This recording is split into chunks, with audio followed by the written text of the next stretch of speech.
you, y'all? I go by the name of MC Angel Montana. We got another hot one right here from Breezy Music. We got Myra and Lorraine in this track. And you got a little dilemma they got to clear up, yo. Girls, give it to them now.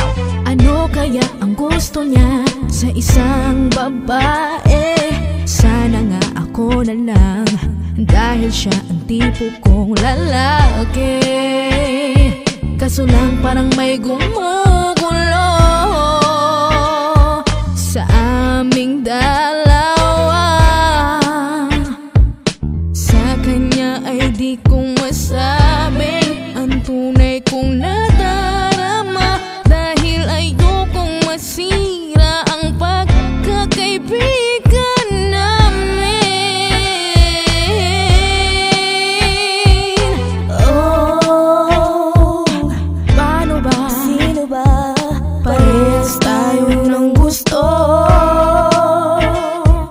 Di ko maintindihan paano nangyari to. Parehas tayo ng gusto. Paano ko ba makukuha ang atensyon niya? Kasi ako din may gustong lalaki. Alam kong may katangian din ako na matitipuhan niya.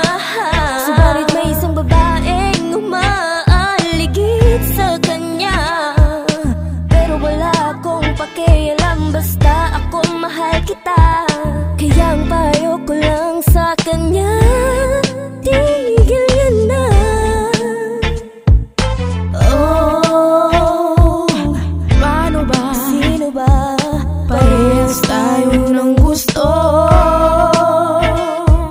Di ko maintindihan paano nangyari to. Parehas tayo ng gusto. Hays, gusto ko siya, mahal ko siya, lahat kaya kong gawin para lang siya'y mapasaya. Tumbling ka nga. Akong mas karapat dapat sa'kin siya, hindi sa'yo. Nabili mo na? Di ako papayag na sa'yo siya mapunta. Kung tutuusin, ako talagang nauna. Dami mo pang sinasabi, hanggang salita ka lang, girl. Patunayan mo, mas bagay kami. Parang di naman. Oh, paano ba? Sino ba? Parehas tayo ng gusto. Di ko maintindihan paano nangyari to. Parehas tayo ng gusto. Sir, well in this case, I guess made the best girl win. But that one right there was another hot track from Breezy Music Philippines.